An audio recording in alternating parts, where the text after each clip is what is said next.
Hello friends, welcome to my channel. मैं हूं मोनिका गुली और आपके लिए आज का नेक्स्ट क्विज लेके आई हूं। वैसे तो प्लान था कि संडे को आपके लिए 100 क्वेश्चंस का क्विज लेके आऊंगी, लेकिन बहुत कुछ स्टूडेंट्स की डिमांड थी कि मैम क्विज में क्वेश्चंस बढ़ाओ, तो मैंने सोचा क्यों ना संडे और सैटरडे दोनों दिन 50-50 क्वेश्चंस का क्विज कर लिया जाए। इससे क्या होगा कि कुछ बच्चों का नेट वगैरह खत्म हो जाता है, उनकी भी दिक्कत नहीं होगी और आपका 50-50 क्वेश्चंस का क्विज भी डेली का डेली हो जाएगा। ठीक है, और वीडियो भी ज़्यादा लंबी नहीं होगी। तो चलिए स्टार्ट करते हैं फर्स्ट क्वेश्चन से। अब सैटरडे संडे आपका 50-50 क्वेश्चंस का क्विज हुआ करेगा। ठीक है, चलिए स्टार्ट करते हैं। Mitotic cell division phase is, यानी कि समसूत्री कोशिका विभाजन अवस्था है। तो बताइए कौन सी अवस्था है, कौन सा फेज है? M phase, G1 phase, S phase या G2 फेज? देखिए जो साइंस के क्वेश्चन है मैंने वो दोनों लैंग्वेज में डाले, इंग्लिश वालों और हिंदी वालों दोनों के लिए, ताकि किसी को दिक्कत ना हो। ठीक है, तो इसका आंसर क्या होगा? M phase. Okay, mitotic cell division phase is M phase. याद रखिएगा, इंपॉर्टेंट क्वेश्चन है, प्रीवियस ईयर के हैं। मैं आपको बता रही हूँ लगभग 42 क्वेश्चन इसमें मैंने वो उठाए हैं जो अभी 2020 में HSSC ने पूछे हैं। ओके, तो लगभग 42 क्वेश्चन वही हैं इसमें टेस्ट में, तो ध्यान से करिएगा सारे के सारे क्वेश्चन, और 2020 के ही हैं सारे। Next question, which among the following types of material has maximum resistance? तो इनमें से कौन से मटेरियल का सबसे ज्यादा रेजिस्टेंस होता है, यानी कि किसका प्रतिरोध सबसे अधिक है? तो बताइए इनमें से किसका प्रतिरोध सबसे अधिक होता है? देखिए हमेशा की तरह बस 5 सेकंड का टाइम मिलेगा सभी को, इतने में आपको लाइव चैट में आंसर देना है। और हाँ, ये क्विज डेली 10 बजे होता है। जिन स्टूडेंट्स को नहीं पता, डेली 10 बजे आ जाया करो लाइव चैट में आंसर देने के लिए। ठीक है, तो इसका आंसर क्या होगा? इंसुलेटर। ओके, इसमें से सबसे अधिक प्रतिरोध किसका होता है? इंसुलेटर का होता है। ओके, इंसुलेटर, कंडक्टर क्या होता है? चालक होता है। सेमीकंडक्टर क्या होता है? अर्धचालक होता है। ठीक है, next question, on increasing the voltage in A circuit the value of current in the circuit will, यानी कि वोल्टेज बढ़ाने पर सर्किट में करंट पर क्या प्रभाव पड़ेगा? ठीक है, अगर हम वोल्टेज बढ़ाएंगे तो करंट पर क्या प्रभाव पड़ेगा? इंक्रीज होगा यानी कि बढ़ेगा, डिक्रीज होगा यानी कि कम होगा, सी मतलब कांस्टेंट रहेगा कि कोई प्रभाव नहीं पड़ेगा, फर्स्ट डिक्रीज देन इंक्रीज, यानी कि पहले कम होगा और फिर बढ़ेगा। बताइए थर्ड का क्या होगा आंसर? तो इसका आंसर क्या होगा? इंक्रीज। ठीक है, अगर वोल्टेज बढ़ाएंगे तो करंट भी बढ़ेगा सर्किट में। ठीक है, नेक्स्ट क्वेश्चन है, आपने सुना भी होगा Ohm's law, V is directly proportional to I। ठीक है, V इक्वल टू IR जो ओम्स लॉ होता है ये उसके अकॉर्डिंग है। ठीक है, ये आंसर।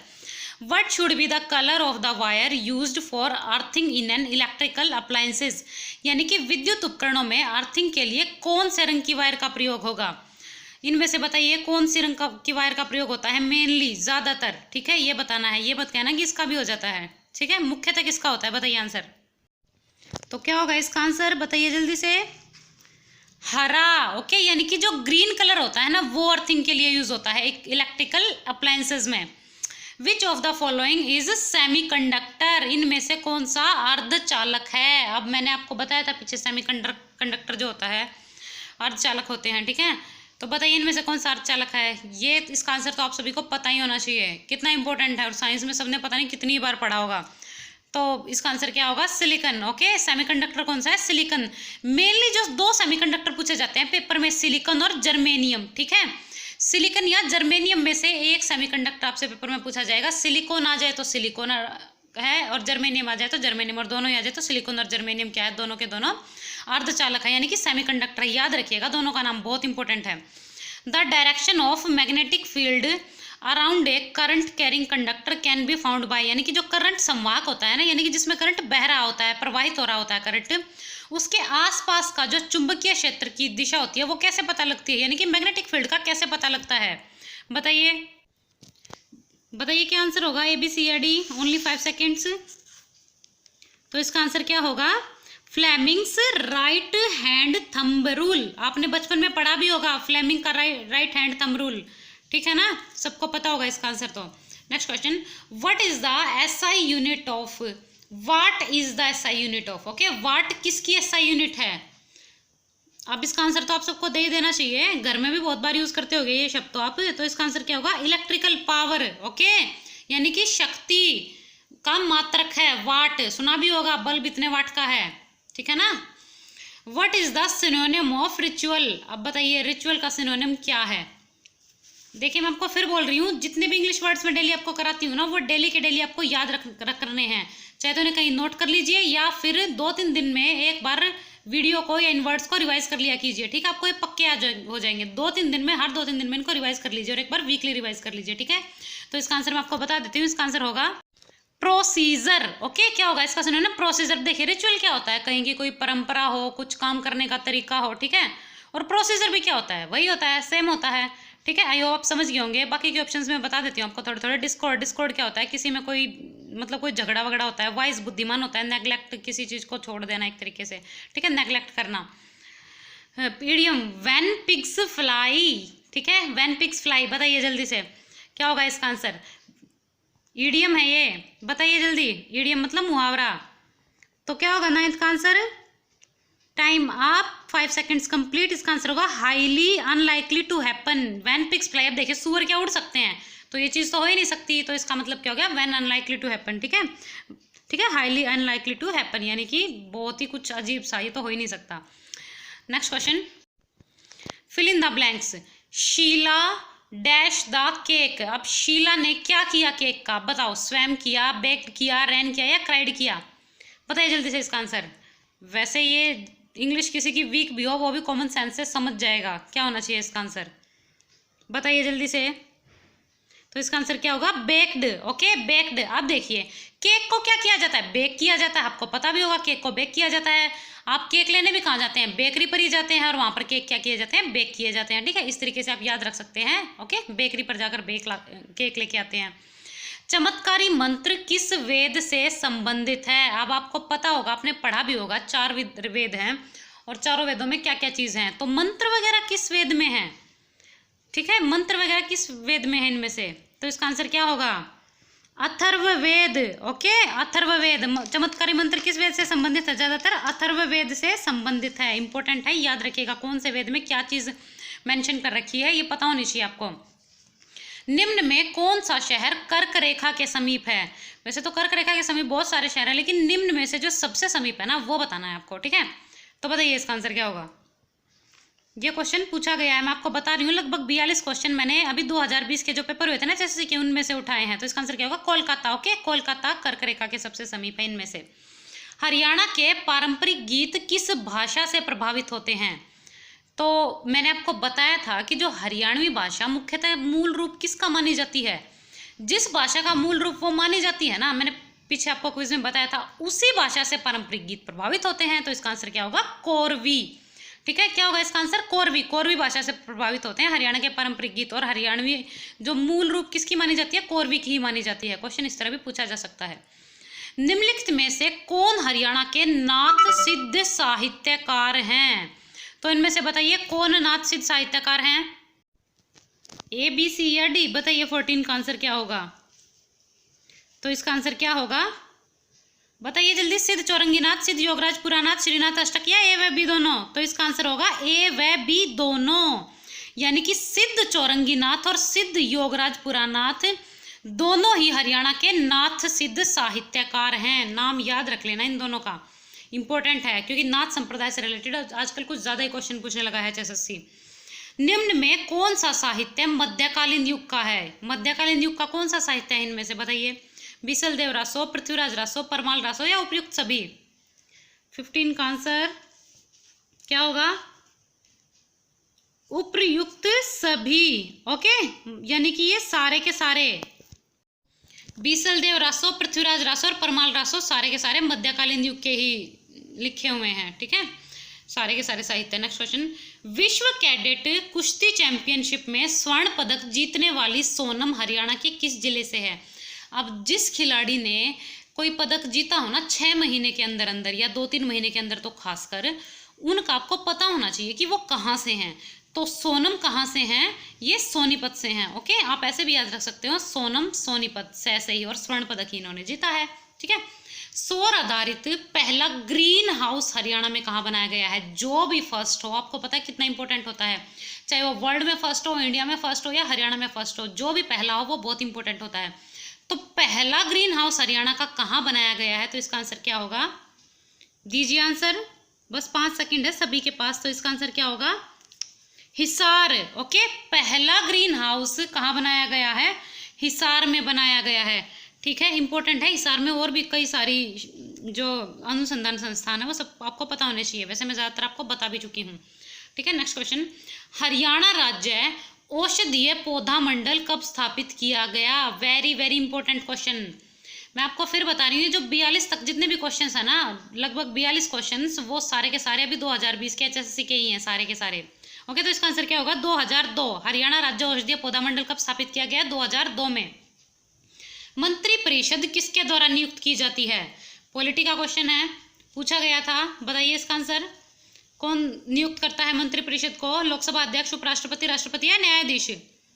तो इसका आंसर क्या होगा? जल्दी बताइए, आंसर दीजिए। तो इसका आंसर होगा राष्ट्रपति। मंत्री परिषद के सदस्यों की नियुक्ति किसके द्वारा की जाती है? राष्ट्रपति के द्वारा की जाती है। ठीक है, मैं फिर बोल रही हूँ, जिसको टाइमिंग नहीं पता लाइव टेस्ट की, डेली 10 बजे टेस्ट होता है आपका। ठीक है, लाइव चैट में आंसर दिया करो। ज़्यादातर स्टूडेंट्स जिनको नहीं पता है टाइमिंग, 10 बजे आकर लाइव चैट में आंसर दिया करो सभी के सभी। Which key combination is use to print a document in computer? यानी कि कौन सा की कॉम्बिनेशन यूज होता है किसी डॉक्यूमेंट को प्रिंट करने के लिए? ठीक है, तो क्या होगा इसका आंसर? बताइए, आपको पता है शॉर्टकट की HSC पूछता है और बहुत ज़्यादा पूछता है। एक स्पेशल वीडियो भी लेके आएंगे इस पर। तो इसका आंसर बताइए, CTRL प्लस P। ओके, यानी कि कंट्रोल प्लस P का मतलब भी प्रिंट ही होता है। ठीक है, 1 बिलियन बाइट्स लगभग किसके बराबर होगा? अब एग्जैक्टली नहीं पूछा, यहाँ पर लगभग पूछा है। ठीक है, 1 बिलियन बाइट्स लगभग किसके बराबर होगा? बताइए इसका आंसर क्या होगा इनमें से? तो इसका आंसर क्या होगा? Gigabyte. Okay, gigabyte, 1 billion bytes लगभग गीगाबाइट के बराबर होगा।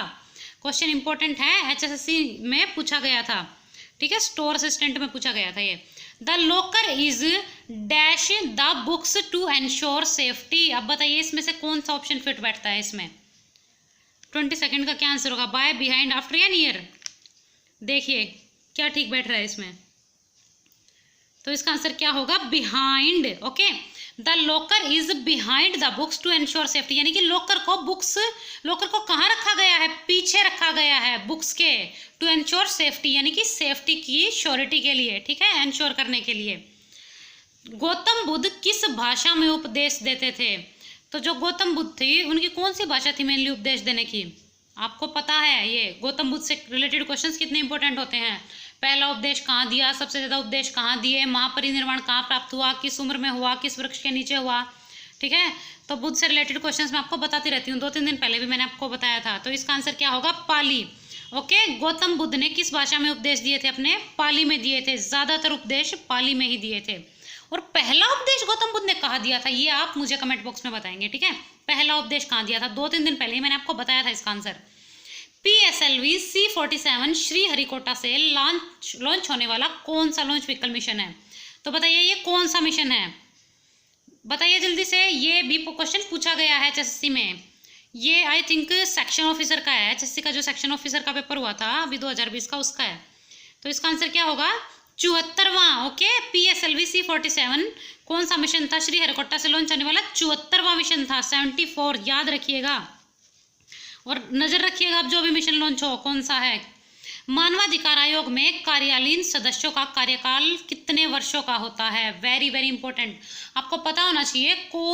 कोई भी पॉलिटी में कौन कितने वर्षों के लिए नियुक्त होता है, उनका कार्यकाल कितने वर्ष का होता है, सबका पता होना चाहिए। तो इसका आंसर क्या होगा? 5 साल।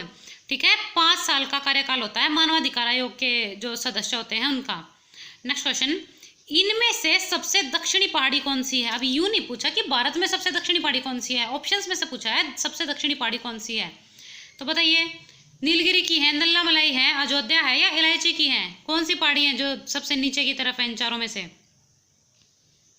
तो इसका आंसर क्या होगा? जल्दी बताइए, 5 सेकंड कंप्लीट हुई। आंसर मैं आपको बता देती हूँ। इसका आंसर होगा इलायची की पहाड़ियाँ। ओके, इलायची की पहाड़ियाँ इन सभी पहाड़ियों में सबसे नीचे हैं। नेक्स्ट क्वेश्चन, हरियाणा की कविता को कितने युग में विभाजित किया गया है? तो बताइए, स्टोर असिस्टेंट जो था उसमें पूछा गया था हरियाणा का ये क्वेश्चन। ठीक है, बताइए कितने युग में विभाजित किया गया है हरियाणा की कविता को? ठीक है, साहित्य को नहीं, कविता, सिर्फ कविताओं के बारे में पूछा है। तो इसका आंसर क्या होगा? 3। ओके, 3 युगों में विभाजित किया गया है हरियाणा की कविता को। इंपॉर्टेंट है, याद रखिएगा। ठीक है, कविता में 3 शब्द आ रहे हैं, देखिए क, व और त, तो 3 ही युग में विभाजित किया गया है। आप इसको ऐसे भी याद रख सकते हैं। ओके, शारदा लिपि में नाथ समुदाय के कितने ग्रंथ कुरुक्षेत्र विश्वविद्यालय में संग्रहित हैं? अब ये नाथ संप्रदाय से रिलेटेड देखिए, अब 2 क्वेश्चंस तो ये आ चुके हैं और एक बिजली विभाग में भी एक क्वेश्चन पूछा गया था। ठीक है, वो तो मैंने अभी नहीं डाला है, डाल दूंगी, कोई बात नहीं, मैं आपको बता दूंगी। लेकिन अब देखिए ग्रंथ से रिलेटेड कितने क्वेश्चंस पूछ चुका है एचएसएससी 2020 में ही, तो इसका आंसर क्या होगा? 5। ओके, 5 ग्रंथ कुरुक्षेत्र विश्वविद्यालय यानी कि कुरुक्षेत्र यूनिवर्सिटी में संग्रहित हैं। ठीक है, इंपॉर्टेंट है, याद रखिएगा, क्योंकि नाथ संप्रदाय से रिलेटेड क्वेश्चंस काफी ज्यादा पूछ चुका है एचएसएससी। अब श्रीनाथ अष्टक पुस्तक किसने लिखी है? तो बताइए। अब देखिए फिर से नाथ संप्रदाय का क्वेश्चन हो गया, ये भी 2020 के एचएसएससी में पूछा गया है। तो इसका आंसर क्या होगा? सिद्ध चौरंगीनाथ। ओके, सिद्ध चौरंगीनाथ ने लिखी है ये पुस्तक, श्रीनाथ अष्टक। याद रखिएगा, बुक्स एंड ऑथर्स वैसे भी इंपॉर्टेंट ही होते हैं। ठीक है, हरियाणा में सबसे बड़ा जंगल कहाँ है? अब ऑप्शंस में से बताना है कि हरियाणा में सबसे बड़ा जंगल इनमें से कहाँ पर है। तो बताइए, पंचकुला, पानीपत, कुरुक्षेत्र या फरीदाबाद? वैसे आपको ऑप्शंस देख के क्लियर हो ही गया होगा इसका आंसर, तो बताइए जल्दी। तो इसका आंसर क्या होगा? पंचकुला। ठीक है, हरियाणा में सबसे बड़ा जंगल कहाँ है? इनमें से पंचकुला में है। वेरी वेरी इंपॉर्टेंट, याद रखिएगा, जो सबसे बड़ा सबसे छोटा इस टाइप की चीजें वैसे भी इंपॉर्टेंट होती ही हैं। ठीक है, नेक्स्ट क्वेश्चन, वृक्ष दिवस किस महीने में मनाया जाता है? तो बताइए किस महीने में मनाया जाता है वृक्ष दिवस इनमें से? ये भी अभी पूछा गया था 2020 में ही एचएसएससी में ही ये क्वेश्चन। तो इसका आंसर होगा जुलाई। ओके, जुलाई में मनाया जाता है वृक्ष दिवस। बहुत इंपॉर्टेंट क्वेश्चन है। ठीक है, next question, full form of SSD. ये भी 2020 में पूछा गया है, स्टोर असिस्टेंट में ही पूछा गया है शायद, या फिर सेक्शन ऑफिसर में, उनमें से एक में से मैंने उठाया है क्वेश्चन। तो बताइए एसएसडी की सही फुल फॉर्म क्या होती है इनमें से? तो इसका आंसर क्या होगा? Solid state drive. Okay, solid state drive होती है एसएसडी की फुल फॉर्म, याद रखिएगा, इंपॉर्टेंट है। ठीक है, solid state drive. Next question, मुहावरा सब्ज बाग दिखलाना का क्या अर्थ है? ये मुहावरा भी मैंने अभी पेपर से ही उठाया है 2020 के। इजी वाले तो मैंने लिए नहीं हैं, क्योंकि इजी वाले तो मुझे पता है आप अटेम्प्ट कर दोगे, स्कूल टाइम में याद कर चुके होंगे, लेकिन जो थोड़े अजीबोगरीब होते हैं, जो आपने नहीं सुने होंगे ज़्यादातर, मैंने वो चीज़ें डाली हैं। तो इसका आंसर क्या होगा? सब्ज बाग दिखलाना का मुहावरे का क्या अर्थ है? प्रलोभन देना।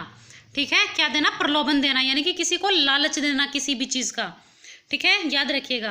और हाँ, मैं बोल रही हूँ आपको, जिस किसी को ये क्वेश्चंस एक बार में रिवीजन करने से याद ना हो, वीडियो को एक बार फिर से रिवाइज कर लिया करो। ठीक है, क्विज को एक बार रिवाइज कर लिया करो और देख लिया करो, अपना एनालिसिस कर लिया करो, आपको कितना आता है, डबल स्पीड में करके देख लिया करो। ठीक है, अभी नॉर्मल आंसर देते रहो, लेकिन बाद में एक बार इसको डबल स्पीड करके देख लिया करो, ताकि आपकी एक बार फटाफट से रिविजन भी हो जाए। ठीक है, गूगल के सीईओ सुंदर पिच्चई कहाँ से है? अब देखिए, यहाँ से एक बात तो आपको ये पता चली, गूगल के सीईओ कौन है?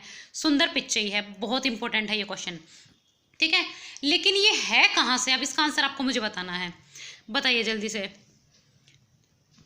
चलिए, टाइम अप होता है, आंसर मैं आपको बता देती हूँ। इसका आंसर क्या होगा? मदुरई। ओके, सुंदर पिच्चई कहाँ से है? मदुरई से। और मदुरई कहाँ पर है? तमिलनाडु में है। ठीक है, ऑप्शन में मदुरई भी आ सकता है, तमिलनाडु भी आ सकता है, जो भी आए आप मार्क कर देना। भौगोलिक रूप से भारत को डैश के रूप में जाना जाता है? तो बताइए, भौगोलिक रूप से भारत को किसके रूप में जाना जाता है? द्वीप, द्वीप समूह, प्रायद्वीप या महाद्वीप? आंसर दीजिए, बस 5 सेकंड का टाइम है सभी के पास, जल्दी जल्दी आंसर दीजिए। चलिए, आंसर दे रहे हैं स्टूडेंट्स, आई होप जिसको आता था उसने आंसर दे दिए। तो इसका आंसर क्या होगा? प्रायद्वीप। ओके, भौगोलिक रूप से भारत को प्रायद्वीप के रूप में जाना जाता है। नेक्स्ट क्वेश्चन, निम्न में से किसने हरियाणा में कभी शासन नहीं किया? तो आपको पता होगा कि हरियाणा में किस किसने शासन किया है, तो उसके अकॉर्डिंग आप बताइए मुझे कि इसमें से हरियाणा में कौन से ऐसे शासक थे जिनके राजा नहीं हुए हैं इनमें से? बताइए जल्दी से आंसर। तो इसका आंसर क्या होगा? निजाम। ओके, आपको पता है हरियाणा में सिख भी आ चुके हैं, मराठे भी आ चुके हैं, मुगल भी आ चुके हैं, बस निजाम शासक कभी नहीं आए हरियाणा में।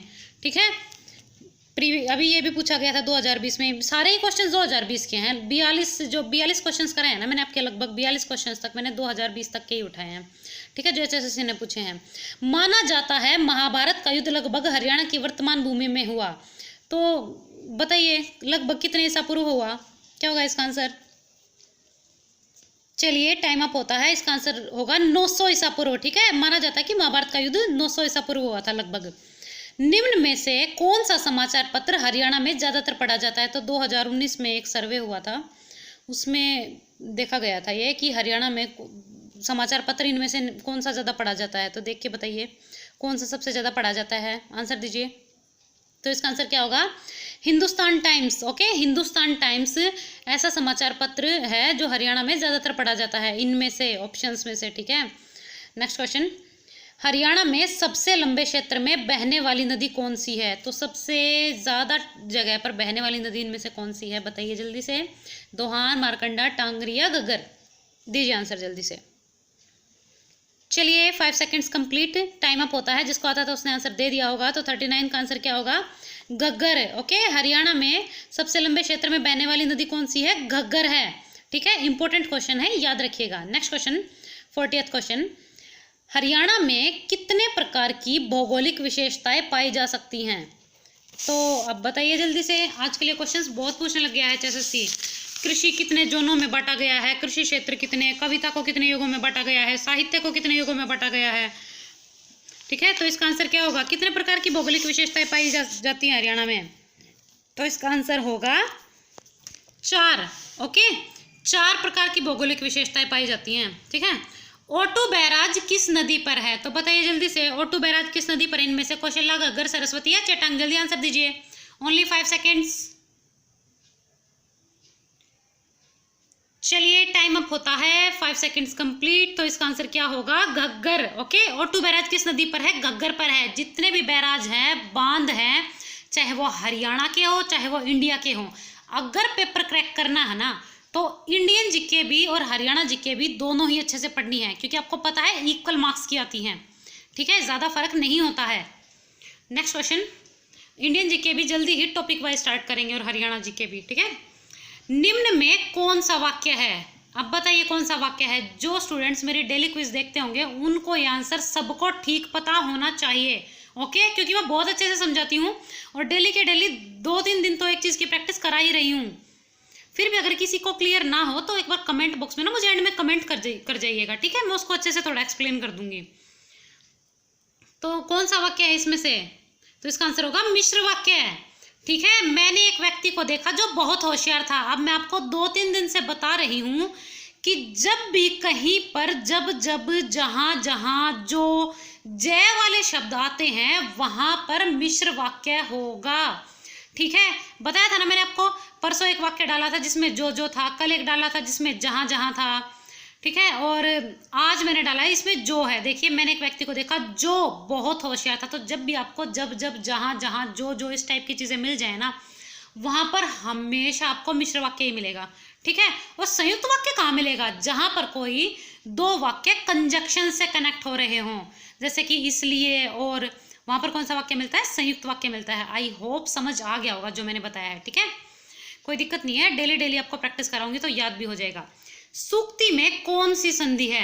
अब बताइए सूक्ति में कौन सी संधि है इनमें से? गुण संधि है, यण है, दीर्घ है या अयादि है? आंसर दीजिए जल्दी से। चलिए टाइम अप होता है, आंसर मैं आपको बता देती हूँ। इसका आंसर होगा दीर्घ संधि। अब देखिए, सूक्ति में दीर्घ संधि है। दीर्घ संधि मैंने आपको बताया था कि जब भी य से पहले कोई शब्द आ रहा, जब भी कोई बड़ी मात्रा हो ना, वहाँ पर हमेशा दीर्घ संधि होती है। लेकिन 4-5 केसेस में एग्जेप्शनल है। जैसे कि अब देखिए आप, मैंने आपको कल बताया था चिकित्सालय, महात्मा, अभीष्ट। ठीक है, सिर्फ 4-5 शब्द ऐसे हैं जिनमें दीर्घ संधि है। ठीक है, तो वो एग्जेप्शनल केसेस मैं आपको 3-4 दिन से करा रही हूँ। तो ये 4-5 शब्द याद रख लीजिएगा। और वैसे भी यण संधि की मैंने आपको पहचान बता रखी है। जब भी य से पहले आधाक्षर आए ना, तब आपको कौन सी संधि मिलती है? यण संधि मिलती है। वरना आधाक्षर आए तो आपको कोई भी संधि मिल सकती है। तो यहाँ पर क्या है? दीर्घ संधि है। ठीक है, और वो सारे के सारे शब्द मैं आपको करा दूंगी। सिर्फ 4-5 ही ऐसे शब्द हैं जो यण संधि के अलावा और किसी में भी आद्याक्षर आ रहे हैं। ठीक है, 3-4 शब्द मैं आपको करा चुकी हूँ। ठीक है, और 1-2 और रह गए बस, वो भी मैं आपको करा दूंगी। प्रैक्टिस में डेली डेली याद करा दूंगी, डोंट वरी। ठीक है, अष्ट सिद्धि में कौन सा समास है? तो बताइए अष्ट सिद्धि में कौन सा समास है? बहुत इजी है, कल भी मैंने आपको समझाया था। बताइए कौन सा समास है? कर्मधारय है, द्वंद्व है, तत्पुरुष है, द्विगु है? जल्दी आंसर दीजिए। तो इसका आंसर क्या होगा? द्विगु। आप देखिए अष्ट सिद्धि में द्विगु समास क्यों है? मैंने आपको कल भी बोला था, परसों भी बोला था, जब भी कभी आपको संख्या दिख जाए वहां पर हमेशा द्विगु समास होता है। जैसे कि अष्ट सिद्धि यानी कि 8 सिद्धियों का समूह, ठीक है। 8, अब 8 क्या है? एक संख्या है, तो कौन सा हो गया? द्विगु समास हो गया। शताब्दी यानी कि 100, ओके, शताब्दी में आ रहा है 100, तो क्या होगी? कौन सी संधि होगी? द्विगु होगी। त्रिफला मतलब 3 फल, तो कौन सी संधि हो गई? सॉरी, कौन सा हो गया? द्विगु, ठीक है। तो आप इस तरीके से इसको याद रख लीजिएगा, इंपॉर्टेंट है। जब भी संख्या आ जाए ना कहीं पर, तो वहां कौन सा होता है? हमेशा द्विगु होता है, ठीक है। हनुमान की पूंछ में लग न पाई आग, लंका सारी जल गई, गए निशाचर भाग, में कौन सा अलंकार है? बताइए इसमें अलंकार कौन सा है? आज मैंने आपके लिए अलंकार भी डाला है, क्योंकि पेपर में अलंकार भी पूछे ही जाते हैं, तो इसलिए मैंने अलंकार भी इंक्लूड कर दिए। धीरे धीरे करके आपको अलंकार की भी प्रैक्टिस करानी है ना। तो इसका आंसर क्या होगा? अतिशयोक्ति अलंकार। अब देखिए इसमें अतिशयोक्ति अलंकार है क्यों? अतिशयोक्ति अलंकार कौन सा होता है? जिसमें बढ़ा चढ़ाकर बात की गई हो, ठीक है, कोई भी चीज बढ़ा चढ़ाकर बोली गई हो। जैसे कि कुछ बच्चे होते हैं ना, किसी भी चीज को बढ़ा चढ़ाकर बोलते हैं, मतलब हवाबाज एक तरीके से, ठीक है, कि मेरे पास तो ये है वो है, मतलब अपने आप को ज्यादा ही दिखाने की कोशिश करते हैं, बढ़ा चढ़ाकर बोलते हैं, तो वो अतिशयोक्ति अलंकार ही होता है, ठीक है। तो अतिशयोक्ति अलंकार आप समझ जाइएगा, जब कभी भी आपको बढ़ा चढ़ाकर कोई चीज दिखाई गई हो तो वहां अतिशयोक्ति अलंकार होता है। हरियाणा के पहले सूफी संत कौन थे? ये क्वेश्चन मैं आपको करा चुकी हूं पहले भी, ठीक है। मैंने रिवीजन के लिए डाला है, क्योंकि बहुत दिन पहले कराया था और इम्पोर्टेंट है, तो मुझे देखना है किस किस को याद है, ठीक है। तो देखती हूँ किस किस को याद है। सभी स्टूडेंट्स आंसर दीजिए। पहले सूफी संत कौन है? वैसे भी आपको पता ही है, मैंने आपको बोला है कितनी बार कि जो भी फर्स्ट नंबर पे हो, जो भी पहला हो, वो इंपॉर्टेंट होता है। तो इसका आंसर क्या होगा? शेख मोहम्मद तुर्क, ओके। हरियाणा के पहले सूफी संत कौन है? शेख मोहम्मद तुर्क, very very important. Next question, synonym of abstain. अब बताइए एब्स्टेन का सिनोनिम क्या है? देखिए, आई होप आप सभी के सभी जो इंग्लिश वर्ड में डेली कराती हूँ उनको रिवाइज कर रहे होंगे, या तो कहीं नोट कर लो या वीडियो को हर 2-3 दिन में रिवाइज कर लिया करो। जैसे सुबह कर ली तो शाम को एक बार फिर से रिवाइज कर लो। जैसे अभी शाम को वीडियो किया तो एक बार उठ के सुबह सुबह रिवीजन कर लिया करो इन इंग्लिश वर्ड्स के, आपको पक्के याद हो जाएंगे, और एक बार वीक में रिवाइज कर लो, ठीक है। तो इसका आंसर क्या होगा? Synonym of abstain. तो इसका आंसर क्या होगा? बी, यानी कि रिफ्रेन, ओके। अब देखिए मैं आपको एक्सप्लेन कर देती हूँ थोड़ा। एब्स्टेन क्या होता है? छोड़ देना किसी चीज को, उससे परहेज कर लेना, ठीक है, दूर हट जाना एक तरीके से। तो एब्स्टेन क्या होता है? दूर हट जाना, ठीक है। तो अब देखिए एब्स्टेन का सिनोनिम क्या हो गया? रिफ्रेन। रिफ्रेन का मतलब भी यही होता है, ठीक है, छोड़ देना किसी चीज से, परहेज करना। अब मैं बाकी के ऑप्शंस भी आपको एक्सप्लेन कर देती हूँ। फर्स्ट नंबर पे देखिए क्या है? स्पॉइल। स्पॉइल क्या होता है? किसी चीज को बिगाड़ देना, काम कर देना, कहते हैं ना, स्पॉइल कर दिया सारा का सारा काम, ठीक है। नेक्स्ट ऑप्शन है सी नंबर पर ड्राइव। अब ड्राइव का मतलब क्या होता है? ड्राइव का मतलब होता है किसी चीज को सिद्ध करना, ठीक है, प्रूफ करना। आपने पढ़ा भी होगा कि डेरिवेशन करो फिजिक्स में, जो साइंस के स्टूडेंट होंगे उनको तो अच्छे से पता होगा कि डेरिवेशन करो, ठीक है, यानी कि इसको प्रूफ करो, ठीक है, प्रूव करो किसी चीज को, ठीक है। थ्योरम वगैरह की भी तो करते हो आप डेरिवेशन। Antonym of boisterous. आप बताइए एंटोनिम क्या होता है बॉइस्ट्रस का? सेरेन, ट्यूमुलेटस, ब्रेजन या ओपेक? जल्दी से आंसर दीजिए। एंटोनिम बॉइस्ट्रस का जल्दी जल्दी जल्दी। सिनोनिम नहीं बताना, एंटोनिम बताना है, कभी गलती से सिनोनिम बता जाओ। चलिए टाइम अप होता है, आंसर मैं आपको बता देती हूँ। इसका आंसर क्या होगा? Option A, okay, option A is correct. अब देखिए बॉइस्ट्रस क्या होता है? बॉइस्ट्रस होता है उद्यमी, उपद्रवी। जैसे कुछ बच्चे होते हैं ना, बहुत ज्यादा शरारती होते हैं, उद्यम मचाए रखते हैं घर में, ठीक है, तो वो उद्यमी होते हैं, उपद्रवी होते हैं। अब आपके घर में कोई छोटा बच्चा हो ना, तो आप उस तरीके से उसको बॉइस्ट्रस बोलना स्टार्ट कर दीजिए, ठीक है, जो बहुत उद्यम मचाता हो। इस तरीके से आपको ये वर्ड भी याद हो जाएगा। 2-3 दिन उसको बॉइस्ट्रस बोलिए, ठीक है, आपको याद भी हो जाएगा इस तरीके से, ठीक है। तो इसका एंटोनिम क्या हो गया? एंटोनिम आपको बता चुकी हूँ, ठीक है। अब बाकी के वर्ड्स में आपको एक्सप्लेन कर देती हूँ। ऑप्शन बी, ठीक है, टुमल्टुअस। तो इसका आंसर क्या होगा? उपद्रवी, ठीक है। ऑप्शन बी का क्या होगा? उपद्रवी। ब्रेजन, ब्रेजन क्या होता है? डीठ, बदतमीज जो होता है ना, उसको बोलते हैं। ओपेक, ओपेक क्या होता है? पारदर्शी, ठीक है, जिसके आर पार दिखाई ना दे उसे बोलते हैं ओपेक। ईडियम, आप देखिए idiom, the story doesn't hold water. अब देखिए जो मैंने स्टार के अंदर डाला है ना, वो ईडियम है, ठीक है, बाकी का सेंटेंस है। तो बताइए डजंट होल्ड वाटर, इसका ईडियम क्या होगा? आपको पता है? HSC ईडियम जरूर पूछता है 1-2 तो इंपॉर्टेंट है। डेली के मैं आपको देखिए 1-2 ईडियम याद करा ही देती हूँ, तो इनको तो याद कर ही सकते हो आप। डेली का एक ईडियम, एक 1 वर्ड सब्सटीट्यूशन और 2-4 वर्ड्स याद करने में कुछ नहीं जाएगा आपका, तो याद क्या करो डेली के डेली, ठीक है। तो 49 का आंसर क्या होगा? सी यानी कि can not be believed. Okay, अब देखिए डजंट होल्ड वाटर क्या होता है, जो विश्वास करने लायक ना हो, जिस पर विश्वास ना किया जा सके। तो कैन नॉट बी बिलीव्ड का मतलब भी क्या होता है, जिस पर विश्वास ना किया जा सके। तो डजंट होल्ड वाटर यानी कि कैन नॉट बी बिलीव्ड। ठीक है, 50th क्वेश्चन और आज का लास्ट क्वेश्चन। ठीक है, one word substitution, possessing unlimited powers, जिसके नहीं, हिंदी में आपको बाद में एक्सप्लेन करूंगी, इंग्लिश की कोई हिंदी नहीं बताता पेपर में। तो बताइए क्या होगा इसका आंसर, ओमनीसेंट, ओमनीपोटेंट, ओमनीप्रेजेंट या ओमनीकॉम्पिटेंट। बताइए जल्दी से, जल्दी जल्दी जल्दी आंसर दीजिए, बस 5 सेकंड का टाइम है सभी के पास। चलिए आंसर मैं आपको बता देती हूँ, टाइम अप होता है। इसका आंसर क्या होगा, ओमनीपोटेंट। ओके, ओमनीपोटेंट यानी कि अब देखिए इसका मतलब क्या है, पोजेसिंग अनलिमिटेड पावर्स यानी कि बहुत सारी पावर्स हो जिसके अंदर, यानी कि शक्ति हो, असीमित शक्तियों वाला। और असीमित शक्तियों वाला कौन होता है, ओमनीपोटेंट होता है। ठीक है, तो अनलिमिटेड पावर्स यानी कि ओमनीपोटेंट। ठीक है, अब चलिए बाकी के ऑप्शंस भी बता देती हूँ आपको। ओमनीसेंट, ओमनीसेंट का मतलब क्या होता है, असीमित बुद्धि वाला, जिसमें बहुत सारी बुद्धि हो, बुद्धिवान जो होता है उसको बोलते हैं ओमनीसेंट। ठीक है, आप इसको इस तरीके से भी बता सकते हैं, लास्ट में साइंट आ रहा है, साइंट यानी कि साइंटिस्ट जो होते हैं, साइंटिस्ट क्या होते हैं, बहुत सारी बुद्धि वाले होते हैं। तो ओमनीसेंट को आप इस तरीके से याद रख लीजिए, असीमित बुद्धि वाला।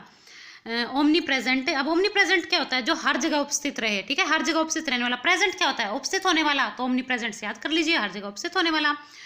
ओमनी कॉम्पिटेंट, अब देखिए ओमनी कॉम्पिटेंट क्या होता है, कुछ भी कर सकने वाला, यानी कि जो कुछ भी कर सकता है। ठीक है, हर काम, कुछ भी मुश्किल नहीं है उसके लिए, तो होता है ओमनी कॉम्पिटेंट। ठीक है, आई होप आपको क्विज अच्छा लगा होगा। आप जल्दी से सभी स्टूडेंट्स 50 में से अपने मार्क्स लिख दीजिए, जल्दी से स्कोर टाइप कीजिए सभी स्टूडेंट्स, जल्दी जल्दी जल्दी जल्दी सभी स्टूडेंट्स स्कोर टाइप कीजिए 50 में से। और जिसने स्कोर टाइप कर दिया है, और हाँ जो लाइव वीडियो नहीं देखते हैं, लाइव चैट में आंसर नहीं देते हैं, वो बाद में जो ऑफलाइन वीडियो देख रहे हो आप, तब भी सभी को कमेंट बॉक्स में अपना स्कोर टाइप करके जाना है। ओके, सभी स्टूडेंट्स को अपना स्कोर टाइप करके जाना है।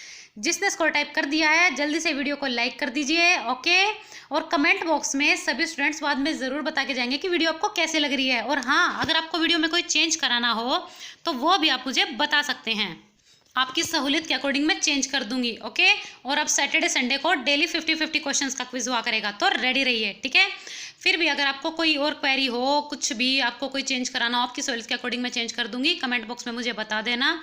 ठीक है, तो मुझे ज़रूर बताइएगा 50-50 क्वेश्चंस की क्विज आपको कैसी लग रही है। ठीक है, और डेली अटेंड किया करो। ठीक है, जितना हो सके वीडियो को लाइक करें। और हाँ, जो बच्चे नए हैं, जिन्होंने चैनल को सब्सक्राइब नहीं किया है, चैनल को सब्सक्राइब कर लीजिए। और हाँ, बेल आइकन दबाना मत भूलिए, वरना आपको नोटिफिकेशन नहीं मिलेगी। ठीक है, क्विज की।